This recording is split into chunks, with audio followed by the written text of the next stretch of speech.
देश को ये समझने की आवश्यकता है कि हर गलत काम, हर हिंसा वो एक व्यक्ति के खिलाफ हिंसा नहीं है, समस्त इंसानियत के खिलाफ हिंसा है। किसी की दुकान पर जाकर के नाम बदलवाना, उसमें दबाव बनाना, धमकी देना। मैं जिनके पक्ष में बोल रहा था वही लोग मेरे समर्थन में नहीं आए जब दूसरे लोगों ने मेरे घर पर आकर के हमला कर दिया। उपलब्धि ये है कि उत्तराखंड में जो है वो इस समय रोजगार बिल्कुल खत्म हो चुका है लगभग। पलायन वहां से और अधिक बढ़ गया है।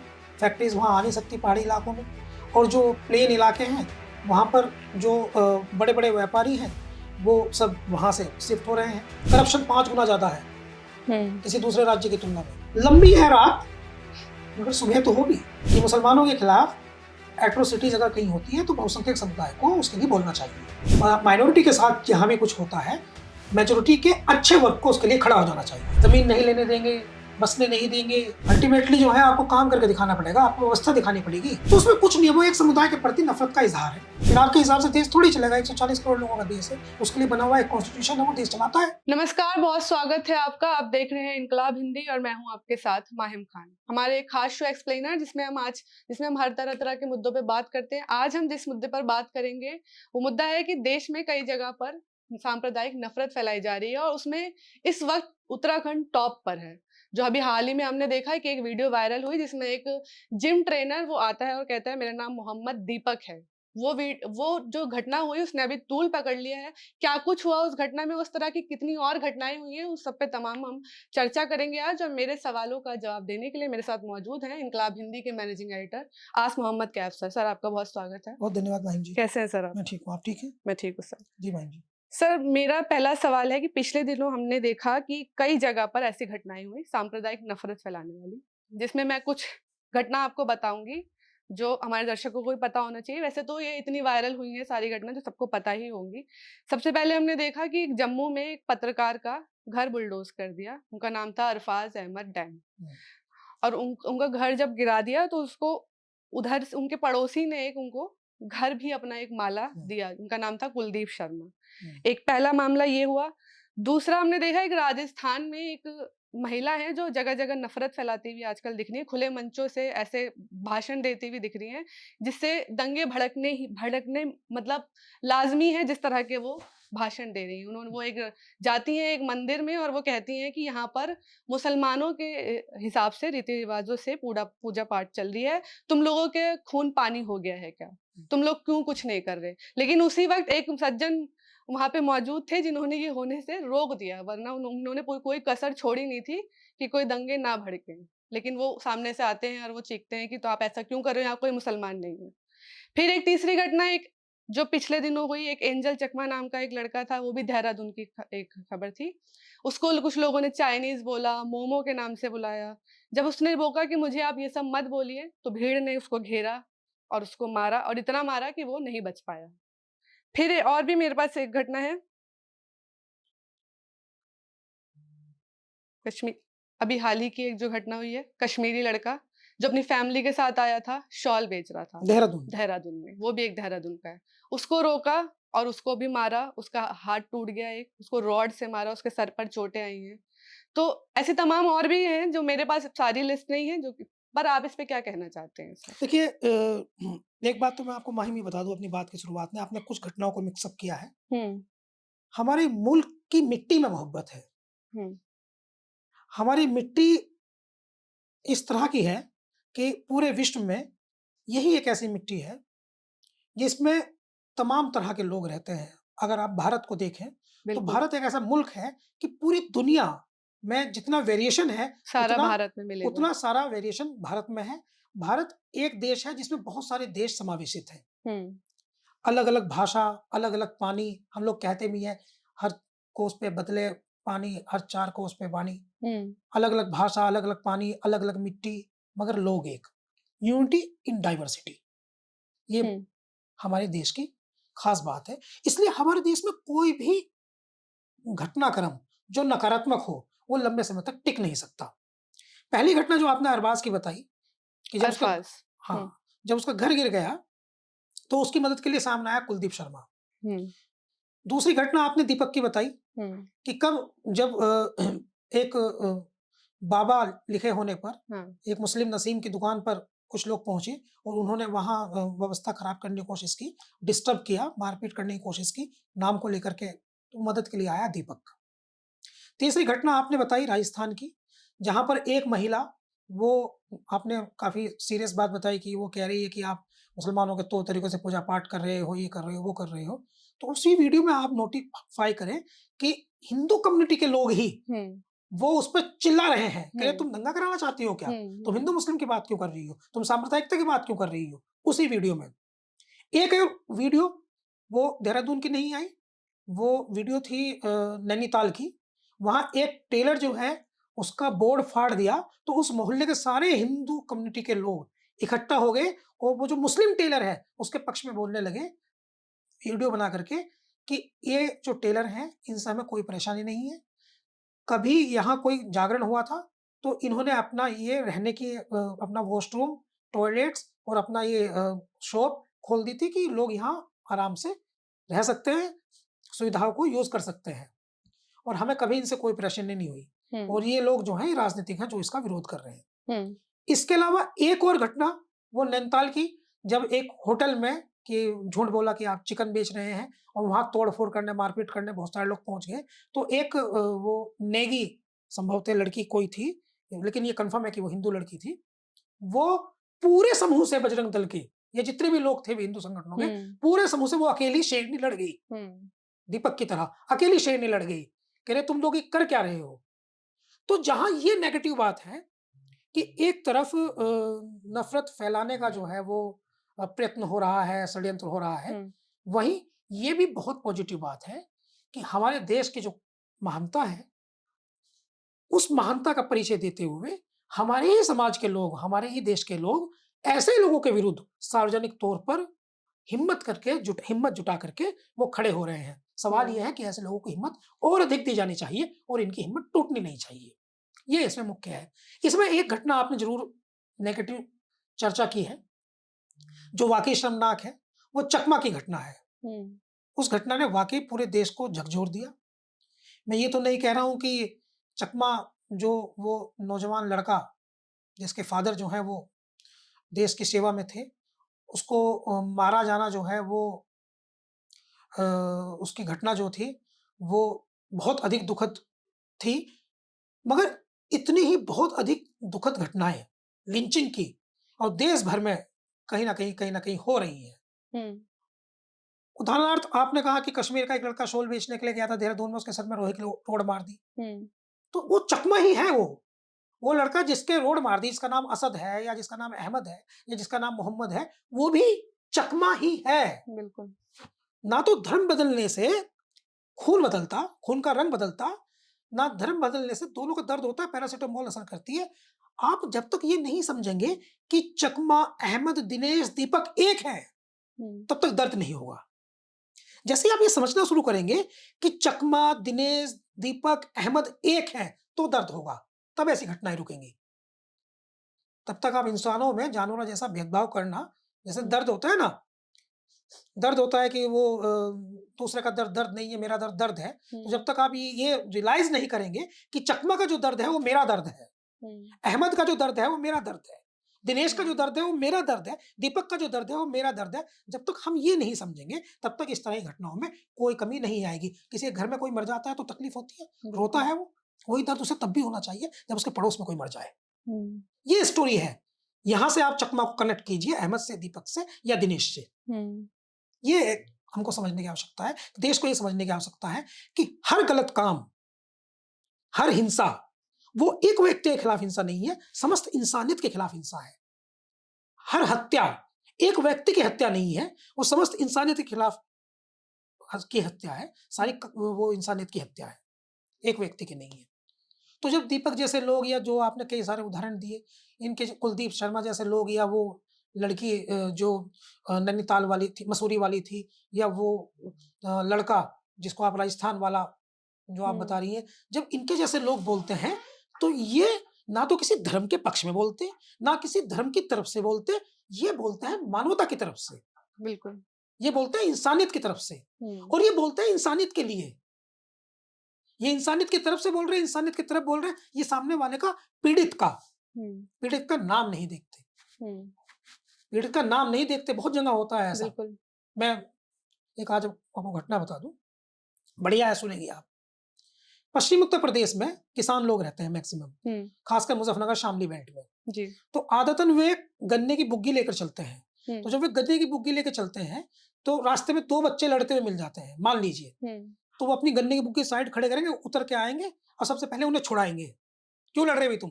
हम्म, और उनमें से अगर 2 लोग एक को पीट रहे, तो स्वतः वो उसके साथ हो जाते हैं जो कमज़ोर है। हम्म, स्वतः खुद ब खुद। कहे वो कहे अंकल तुम्हें क्या मतलब है? कह रहा मैं इसके साथ हूँ, यानी कमज़ोर के साथ हूँ। कमजोर के साथ। तो ये ह्यूमैनिटी का हाईएस्ट ग्राउंड है, हम्म, हाईएस्ट लेवल है। हाईएस्ट लेवल है, जो बहुत महान व्यक्ति होगा और ताकतवर होगा, वो कमज़ोर के साथ खड़ा होगा। हम्म, ये इंसानी गुण है। ये इंसानी गुण है इन लोगों में, दीपक में या जो लोग ये कुलदीप में या जो लोग खड़े हुए कमज़ोर के साथ, तो ये इंसानी गुण है उनमें। काफ़ी अहम बात है। सर मेरा अगला सवाल है कि दीपक पर एफआईआर क्यों हुई? दीपक का क्या अपराध था? और मैंने उनकी एक वीडियो देखी जिनमें वो कह रहे हैं कि मैं मुसलमानों के उसमें समर्थन में उतरा, लेकिन जब मेरे साथ ऐसा हुआ कि 150 लोगों की भीड़ जब मेरे ऊपर चढ़कर आई, तो मेरे लिए कोई सामने नहीं आया। तो उनको इस बात का बुरा लगा, उन्होंने ऐसा कहा है एक वीडियो में। अच्छा, मैं आपको डेमोग्राफी समझाता हूँ आपको आज ये बात समझने के लिए। पहला तो ये है कि दीपक के खिलाफ एफआईआर इसलिए हुई हुँ, क्योंकि मैं बहुत सिंपल बात बता रहा हूँ, ये बात जो है कोटद्वार पुलिस नहीं कहेगी और ये बात जो है पॉलिटिकल लोग नहीं कहेंगे, लेकिन मैं बहुत जेन्युइन बात बता रहा हूँ। हुँ, दीपक के खिलाफ इसलिए एफआईआर हुई क्योंकि प्रशासन पर दबाव था उन लोगों पर एफआईआर करने का, बजरंग दल के लोगों पर एफआईआर करने का जो उस दुकान पर पहुंचे थे। हुँ, ये एक पॉलिटिकल बात लोग भी जान लें। इस बात को ना पुलिस कहेगी ना नेता कहेंगे। प्रशासन पर दबाव था कि वो उन लोगों पर एफआईआर करे जो उस दुकान पर गए थे, क्योंकि ये मामला नेशनल इशू, इंटरनेशनल इशू बन गया था। राहुल हुँ, गांधी ने भी इस पर ट्वीट कर ट्वीट दिया किया था। था। तो ये अब प्रशासन, चूंकि उन लोगों ने गलत किया था, हुँ, तो किसी की दुकान पर जाकर के नाम बदलवाना, उसमें दबाव बनाना, धमकी देना, हाँ, ये बोला कि ये ये तो इनाम हटा हाँ, दो या ये हाँ, बन जाओ। ये अतिक्रमण में आता है, ह्यूमन हाँ, राइट्स के अतिक्रमण में आता है, वोलेशन में आता है कि आप जाएँ, जाकर के उसको धमकाएँ, तो ये आता है। तो उन पर एफआईआर होनी स्वाभाविक थी, हुँ, क्योंकि उन्होंने वास्तव में किया था क्राइम, बिल्कुल। ये क्राइम था। मगर उत्तराखंड में सरकार है भारतीय जनता पार्टी की। हुँ, अगर सरकार सिंपली उन पर एफआईआर करती, तो सरकार पे हिंदुत्व का समर्थक होने का, हिंदुत्व का वॉइस राइज़ करने का क्वेश्चन खड़ा हो जाता कि ये सरकार जो है हिंदुओं की नहीं है, हुँ, सिंपल। तो उन्होंने उन उन पर उसको बैलेंस करने के लिए दीपक पर एफआईआर की। दीपक दोषी नहीं है। आप कोई अपराध कर रही हैं कहीं और मैं आपको रोक देता हूँ, तो मुझे तो उसके लिए रिवार्ड मिलना चाहिए ना। मैंने बहुत सारे देखे देश में क्या होता है, बहुत सारे एक लड़की है वो, मुझे अब उसका इस समय शायद मारिया नाज़िया नाज़िया, ठीक नाम याद आ गया। उसका नाम है नाज़िया, वो आगरा की है। हुँ, तो कुछ बदमाश जो हैं वो एक बच्चे का अपहरण करके ले जा रहे थे और नाज़िया स्कूल से लौट रही थी, 12th क्लास की स्टूडेंट थी। स्कूल से लौट रही थी, उसने अपने बस्ते से, स्कूल बैग से बदमाशों के जो है स्कूल बैग मार-मार करके एक बच्चे का अपहरण होने से बचाया हुँ, और उससे सरकार इतनी खुश हुई कि उसे इनाम दिया। हुँ, उसे बहादुर लड़की का इनाम दिया। आगरा आगरा एडमिनिस्ट्रेशन ने उस बच्ची को प्रमोट किया, कह रही है बहुत अच्छा काम किया, इसने अपहरण, किडनैप हो रही थी दूसरी बच्ची, उसको बचा लिया, हुँ, ये नाज़िया को, और उसको इनाम भी मिला, प्रोत्साहित भी किया। ऐसे देश भर में सैकड़ों रीजन हैं, ऐसे बच्चे 26 जनवरी, 15 अगस्त वाले दिन जो है सम्मानित किए जाते हैं जिन्होंने ऐसी बहादुरी दिखाई हो, ऐसे व्यक्ति भी सम्मानित किए जाते हैं।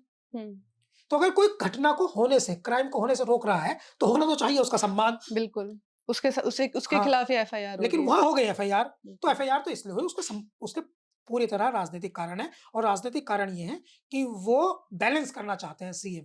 हुँ, क्योंकि अगर वो सिर्फ़ उनके खिलाफ कार्रवाई कर लेंगे, हिंदुत्व के जो संगठन के युवा लड़के हैं, अगर सिर्फ़ उनके खिलाफ कार्रवाई करेंगे, तो इसका नेगेटिव इम्पैक्ट उनके वोटर्स पे चला जाएगा। हुँ, इसलिए उनको बैलेंस करने के लिए एफआईआर हुई। दूसरी बात आपने इससे भी ज़्यादा महत्वपूर्ण कही कि दीपक कह रहे हैं कि मुसलमान मेरे पक्ष में नहीं हुँ, पहुँचे। एक इंटरव्यू में मैंने उनकी वॉइस रिकॉर्डिंग सुनी, हुँ, जिसमें ये कह रहे हैं कि भई मैं मुसलमानों के पक्ष में बोल रहा था और हालाँकि उन्होंने मुसलमान तो नहीं कहा, उन्होंने तो ये कहा कि मैं जिनके पक्ष में बोल रहा जिनके था, पक्ष में। मैं जिनके पक्ष में बोल रहा था वही लोग मेरे समर्थन में नहीं आए, जब दूसरे लोगों ने मेरे घर पर आकर के हमला कर दिया। मैं चाहता तो वे मेरे समर्थन में आ जाते। तो आप सुनिए, कोटद्वार की जो भौगोलिक स्थिति है, डेमोग्राफी है, वो ये है वहाँ 8 से 9% मुसलमान हैं और ये हुँ, कौन मुसलमान है? ये बिजनौर के मुसलमान हैं, हुँ, बहुत कम। कौन काम करते हैं मुसलमान वहाँ? मुसलमान वहाँ कमजोर तबके के मुसलमान हैं, तो बहुत कम वहाँ मुसलमान है, बहुत अधिक संख्या में मुसलमान नहीं है। लेकिन कोटद्वार से 20 किलोमीटर दूर एक कस्बा है, उसका नाम है नजीबाबाद। वहाँ 50% मुसलमान है, हजारों मुसलमान है। अगर ये बात बढ़ती तो दीपक के समर्थन में मुसलमान वहां से खड़ा होता, तो कोटद्वार का जो वर्ग है, जो बहुसंख्यक समुदाय का वर्ग है, वो उकसाने में कामयाब होता, फिर वे खड़े होते। और कितनी पुलिस होती है? 10 या 5 लोग या 15 लोग या 20 लोग। और ऐसी परिस्थिति में दोनों समुदाय आमने सामने आ जाते। कोटद्वार के आसपास के जो हिंदू बहुल इलाके हैं वो वहां जुटते, नजीबाबाद के लोग कोटद्वार पहुंचते, और इसके बाद में सांप्रदायिक दंगा हो जाता, जो एक बहुत बड़ी घटना बन जाती उत्तराखंड के लिए और देश भर के लिए। तो जिन मुस्लिम्स ने वो दीपक के समर्थन में नहीं उतरे फिजिकली, उन्होंने एक तरह से 2 कारण हो सकते हैं। कोटद्वार वाले तो कमजोर हैं और नजीबाबाद वालों ने विवेक का परिचय दिया। हो सकता है कि वे लोग जो वहां ये नाम को लेकर के इशू कर रहे हो, उनका उद्देश्य ये हो कि तनाव बढ़ाया जाए। तो इसको वो ना समझा जाए कि ये एक तरह से ये दंगा बचाया गया, बड़ा झगड़ा, बड़ी घटना होने से बचाया गया। और समर्थन की जहां तक बात है, तो मुसलमानों की बात छोड़ दीजिए। इमरान प्रतापगढ़ी ने तो तुरंत कॉल किया था ना, राज्यसभा सांसद कांग्रेस के। राहुल गांधी ने भी ट्वीट किया। राहुल गांधी को इमरान प्रतापगढ़ी ने ही बताया। लेकिन देश के सारे अमन पसंद लोग, हिंदू भी मुसलमान भी, वो दीपक के साथ खड़े हैं। बिल्कुल। और मुझे नहीं लगता कोई उसके विरोध में है, ज्यादातर लोग उसके समर्थन में। बहुत बड़े-बड़े लोगों ने ट्वीट भी किया हाँ, है, सोशल मीडिया पर पूरा समर्थन हमने देखा है। समर्थन में ही खड़े हैं लोग। बिल्कुल। सर, मेरा इसी से जुड़ा एक अगला सवाल है कि मैंने बोला कि एफआईआर दीपक पर क्यों हुई? तो जब ऐसा दीपक जैसा कोई आदमी आगे आएगा, आगे आने वाली ऐसी घटनाओं में, क्योंकि ऐसा नहीं है कि आगे ये घटना नहीं होंगी, ज़रूर होंगी, मुझे जितना लगता है। तो अगर ऐसे ही कोई आदमी आगे आके खड़ा होगा, ऐसे सपोर्ट में समर्थन दिखाएगा, तो और उसपे ही अगर एफआईआर हो जाएगी, तो फिर ऐसे तो लोग आगे आना बंद ही कर देंगे। हाँ, हिम्मत टूट जाएगी हिम्मत लोगों की। टूट जाएगी और हाँ। फिर ये दंगे ऐसे ही चलते रहेंगे। ये एक तरह का डर जो पैदा किया जा रहा है, इस पे आप क्या कहना चाहते हैं? देखिए, आप शायद पहले तो आप ये समझिए कि उत्तराखंड जो है वो उसको आज प्रचारित किया जा रहा है कि वो देवभूमि है। दूसरी बात, उत्तराखंड जो है, उनके जो मुख्यमंत्री हैं पुष्कर सिंह धामी, वो अपनी कोई उपलब्धि बताएं। उपलब्धि ये है कि उत्तराखंड में जो है वो इस समय रोजगार बिल्कुल खत्म हो चुका है लगभग। पलायन वहां से और अधिक बढ़ गया है। फैक्ट्रीज वहां आ नहीं सकती पहाड़ी इलाकों में। और जो प्लेन इलाके हैं, वहां पर जो बड़े बड़े व्यापारी हैं, वो सब वहां से शिफ्ट हो रहे हैं। आप आंकड़ा निकालिए संख्यात्मक तौर पर और आनुपातिक तौर पर, तो आप क्या दर्शक लोग भी चौंक जाएंगे। उत्तराखंड से कितने बड़ी संख्या में बहुसंख्यक समुदाय के लोग, हिंदू कम्युनिटी के लोग, वो तो कह रहे हैं कि हमारे लिए हिंदू ज्यादा सेफ है ना वहाँ। तो हिंदू कम्युनिटी के लोग कितनी बड़ी संख्या में विदेश में जाकर बस गए हैं। दुबई में कितने लोग चले गए हैं, खासकर सऊदी अरब में कितने लोग चले गए हैं, जद्दा में कितने लोग यहाँ से जाकर चले गए हैं, कारोबार कर रहे हैं। दुबई में तो पूरा उत्तराखंड के सैकड़ों लोग, अरबपति लोग वहां चले गए हैं। उत्तराखंड के लिए चिंता का विषय है। रोजगार वहां नहीं है। करप्शन 5 गुना ज्यादा है किसी दूसरे राज्य की तुलना में। करप्शन 5 गुना ज्यादा है। ये पुष्कर सिंह धामी जो है 71 हेट स्पीच के मामले इनके खिलाफ इन्होंने बोले हैं। यानी देश में नंबर 1 है हेट स्पीच में। हेट स्पीच में पुष्कर सिंह धामी नंबर 1 है। हेमंत बिश्वा शर्मा को भी पीछे कर दिया। उत्तर प्रदेश के मुख्यमंत्री योगी आदित्यनाथ को भी पीछे कर दिया। इतना हेट स्पीच दिया है। तो कौन बोलेगा, कौन नहीं बोलेगा? बोलेंगे तो लोग जरूर, क्योंकि फैक्ट जानते हैं लोग। लेकिन सर, अगर उनके घर पर बात आएगी, माँ-बाप पर बात आएगी, 1 पर आएगी, 2 पे आएगी, 10 पे आएगी, तो लोग फिर डरेंगे ना कि दीपक मुझे को नहीं। आप कह रही हैं, मैंने एक इंटरव्यू देखा दीपक का, जो आप कह रहे हैं वो जेन्युइन है आपकी बात, क्योंकि दीपक उसमें पहाड़ जैसा आदमी जिसपे एक लिखा हुआ था कि वो रो गया क्योंकि जब उसके घर वालों पर बात जब उसके घर वालों पे बात आई, तो उसकी उनके परिवार पे जब बात की, उनकी पत्नी पर, उनकी माँ को लेकर के आपत्तिजनक टिप्पणियां की, गाली गलौज की गई, धमकियां दी गई, तो रोने लगा वो। तो ये बात सही है, लेकिन लंबी है रात मगर सुबह तो होगी। लेकिन ये सब करना पड़ेगा। मुस्लिम्स विरोध नहीं कर पा रहे, तो ये तो खैर अलग चीज है, मगर ये भी बता देना जरूरी है। मेरा पहले से ये मानना रहा है कि मुसलमानों के खिलाफ एट्रोसिटीज अगर कहीं होती है, तो बहुसंख्यक समुदाय को उसके लिए बोलना चाहिए। और बहुसंख्यक समुदाय कहीं माइनॉरिटी है, जैसे बांग्लादेश या पाकिस्तान, तो मुसलमानों को बोलना चाहिए। बिल्कुल। मैं पहले से इस फेवर का हूँ, खूब बोलना चाहिए। बल्कि मैंने एक राज्य के मुख्यमंत्री को एक बार ये सलाह भी दी थी, जब वो हार गए चुनाव, कि हिंदुत्व का बहुत बोलबाला हो गया है और लोग जो है बँट कर वोट कर रहे हैं, तो अब हम क्या करें? तो मैंने उनको कहा था कि आपका जो वोटर्स है और जो आपका बहुत लॉयल वोटर है, आप उन्हें हुँ, कहिए कि वो आपस में एक-दूसरे की मदद करें। ये इसकी थ्योरी है। सांप्रदायिकता को काउंटर करने की एक ही सबसे मजबूत थ्योरी है कि माइनॉरिटी के साथ जहाँ भी कुछ होता है, मेजॉरिटी के अच्छे वर्ग को उसके लिए खड़ा हो जाना चाहिए। हुँ, हुआ भी है देश में, आप देखिए कितने लोग लड़ बिल्कुल। रहे हैं। हुँ, आप कितने लोग लड़ रहे हैं। अब एक इश्यू था, तो अभी देश में बदलाव तो है ना, 14 में, 19 में, 24 में और अब में, चेंज तो है। हुँ, यानी हाइप कितनी करें? आज उनके बीच में आपने इतनी सारी घटनाएँ बता दी, हुँ, तो आज हाइप तो आप उनका विरोध करने वाले लोग कहाँ से आ रहे हैं? उन्हीं के बीच से आ रहे हैं। हुँ, बिल्कुल। उन्हीं के बीच से आ रहे हैं। विरोध बड़े पैमाने पर उत्तर प्रदेश में आप देखिए कि सम्मानित शंकराचार्य जो हैं, वो उन्होंने क्या-क्या नहीं कहा और सब कई कई लीडरशिप को आप देखिए इस समय। ये सवाल ना बिजली, पानी, सड़क अब लोग पूछने लगे हैं नौकरी, हुँ, इंफ्रास्ट्रक्चर, इस पे कब बात दुनिया होगी? से तुलना। हुँ, लोग जानने लगे ना जब से डिजिटल मीडिया हुआ है, ग्लोबल मीडिया हुआ है, आपके पास जो फ़ोन है, इसमें जब से आप यूरोप देख सकती हैं, जब से आप यूएस देख सकती हैं, जब से आप बोस्टन देख सकती हैं, जब से आप एम्स्टर्डम देख सकती हैं, दुबई देख सकती हैं, जब से आप जो है ना इस्तांबुल देख सकती हैं, तब से आपके मन में सवाल है, साला बिल्कुल। दुनिया कहाँ पहुँच गई भाई? और हम कहाँ पे हम हैं? कहाँ हैं? बिल्कुल। तो ये सिंपल जो है ये एक स्टोरी है और ये सवाल पढ़ा-लिखा नौजवान पूछने लगा है, कह रहे कब तक तुम हमको इसमें उलझा कर इसमें रखोगे। उलझा कर रखोगे? ये हुँ, सवाल उत्तराखंड में भी है। हुँ, ज़मीन नहीं लेने देंगे, बसने नहीं देंगे। नहीं, आप जो वहाँ हैं उत्तराखंड में, मेजॉरिटी के व्यापारी, मेजॉरिटी के अच्छे लोग, वे उत्तराखंड छोड़ के क्यों जा रहे हैं? हुँ, उनको कन्विंस करो ना, वो उत्तराखंड छोड़ के क्यों जा रहे हो? क्यों दुबई में इन्वेस्ट कर रहे हो? क्यों आप सऊदी में इन्वेस्ट कर रही हो? क्यों आप इंग्लैंड में इन्वेस्ट कर रही हो? क्यों कर रहे हो इन्वेस्ट? हम उत्तराखंड आपको सब कुछ किसी दे रहे हैं ना यहाँ। उत्तराखंड किसी दुबई से कम तो नहीं है? हाँ, तो आप वहाँ क्यों आप क्यों छोड़ के जा आप क्यों रहे हो? छोड़ के जा रहे हो? बिल्कुल। देखिए, आप कह रहे हैं कि हम मुस्लिम्स को यहाँ बसने नहीं देंगे, हुँ, तो अवसर तो पैदा कीजिए आप। अवसर तो पैदा कीजिए आप। कौन कहाँ बसेगा, कहाँ नहीं बसेगा, इससे ज़्यादा महत्वपूर्ण ये है कि आपके पास में अवसर कितने हैं, उस पर काम नहीं है।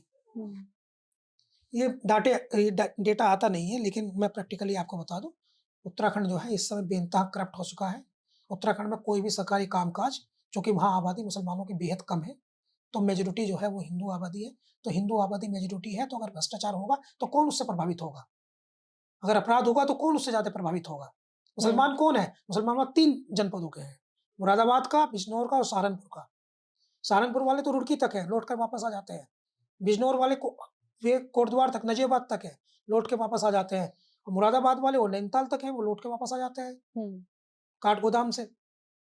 काशीपुर काठगोदाम से लौट कर वापस आ जाते हैं। तो और लोग कौन है वहाँ? मुसलमान कहाँ हैं? मुट्ठी भर मुसलमान है वहाँ।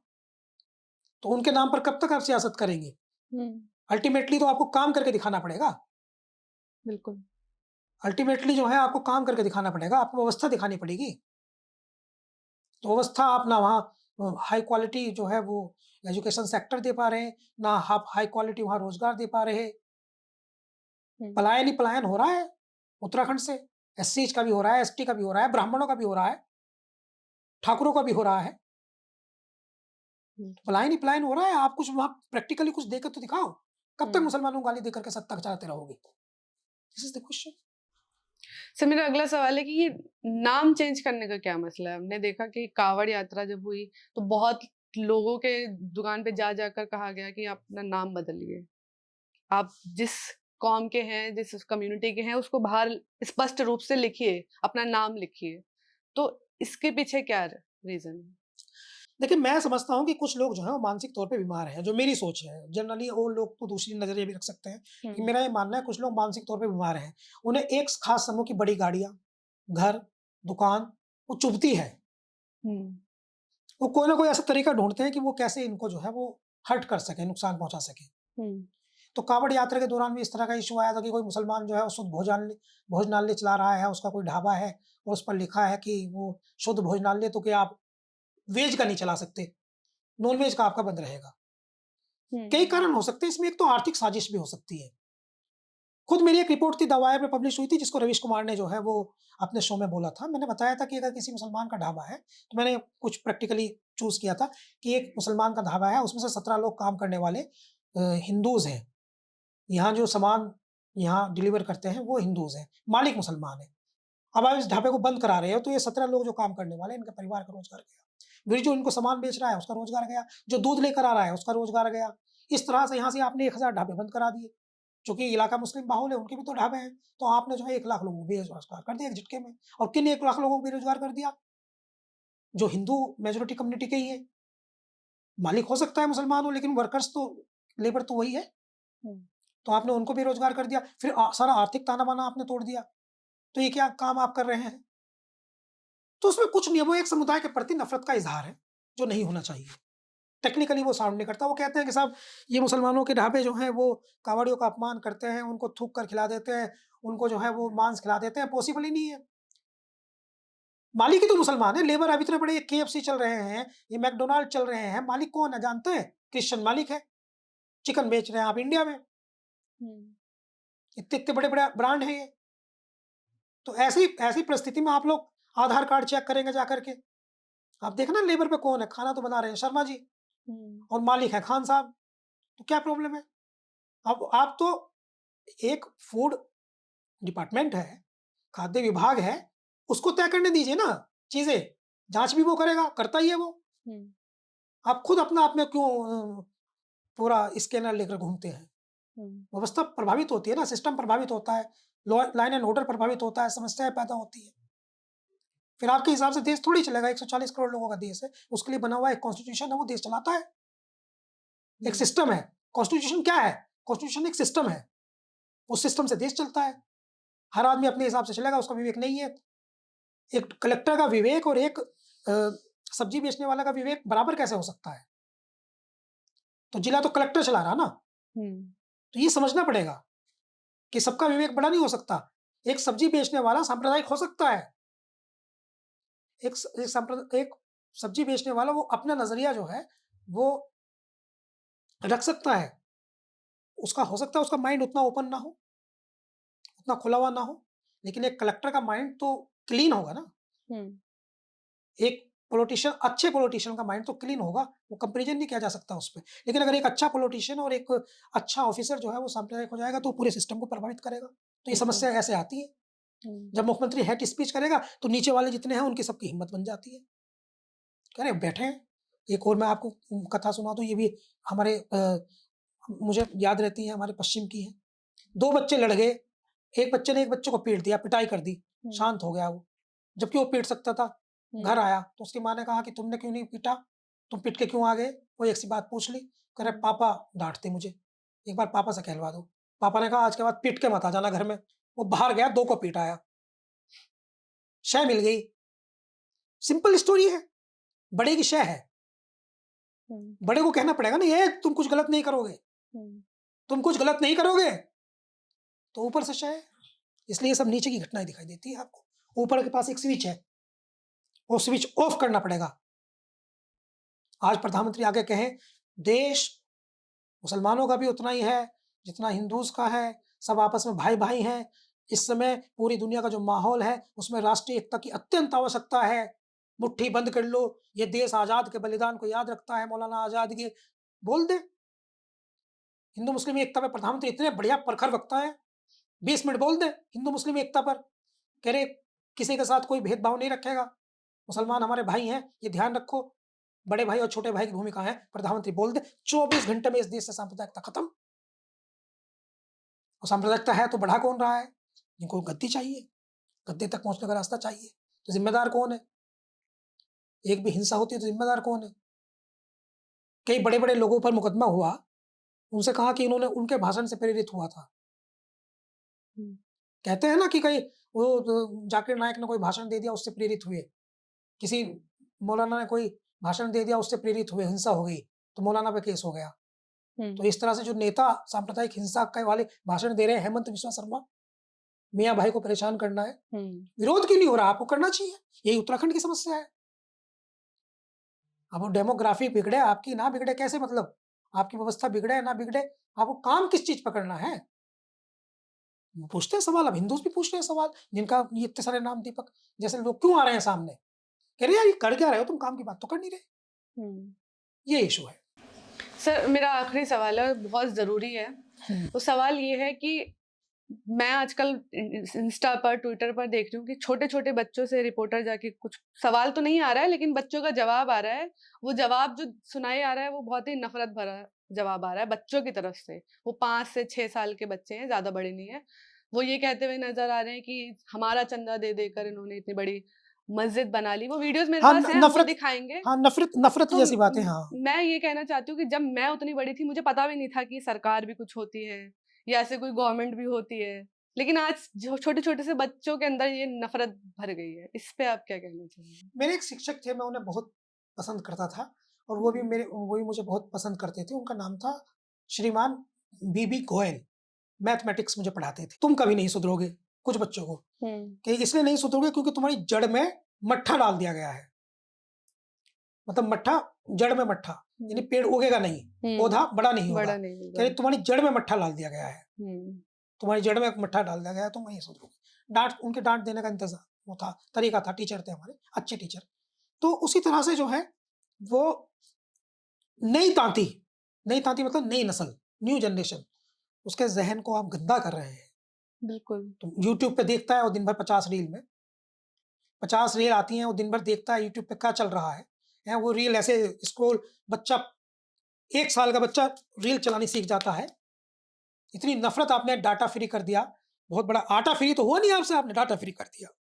देश में आटा फ्री नहीं हुआ, डाटा फ्री कर दिया और वो उनके दिलों में वो नफ़रत फैल गई और जब वो बड़े हो जाएँगे, तो पाषाण युग में चले जाएँगे, जब लोग पत्ते बाँधते थे। जब लोगों की मेंटल लेवल जो है, वो विकसित नहीं हुआ था। पाषाण हुँ, युग में चले जाएँगे मेंटल लेवल से। कपड़े तो वो अच्छे पहनेंगे, मगर दिमाग उनका वही रहेगा, पुराने दौर का। तो कितना ब्लंडर मिस्टेक कर दी है और कैसे इसको दूर नहीं कर सकते और कब तक इस स्थिति के साथ चलेंगे? क्या फ्यूचर आप इनका बनाएँगे? ब्लंडर हो गया है, ब्लंडर। देश के लिए ब्लंडर हो गया है। 8 साल का बच्चा अगर ये कह रहा है कि गाली, आप आपने वीडियो, गाली गाली दी देके है, कह रहा है। गाली दे के कह 8 रहा साल है। का बच्चा एक कम्युनिटी को गाली दे के कह रहा है कि इन्होंने मस्जिद बना ली हमारे पैसे से। बिल्कुल। अरे इतनी सी थी, इतनी बड़ी कर ली। हुँ, दूसरे मज़हब के धार्मिक स्थानों से उसके दिल में नफ़रत आ गई है। कल वो मुसलमान देखेगा तो वो नफ़रत करेगा। कल वो उनकी मस्जिदें देखेगा तो नफ़रत करेगा। फिर उसका रिटायलेशन होगा। रिटायलेशन कैसा होता है? जब मैं आपको बुरा कहूँगा तो आप मुझे कहेंगी। मैं बिल्कुल। आपसे मोहब्बत करूँगा तो आप मुझसे करेंगी। सामान्य स्टोरी है। फिर रिटायलेशन होगा, तो समस्या आएगी। बहुत-बहुत धन्यवाद सर, हमसे बातचीत करने के लिए। आप इस पूरी चर्चा से कितनी सहमति रखते हैं या असहमति रखते हैं, कमेंट में लिखकर हमें ज़रूर बताइए। धन्यवाद।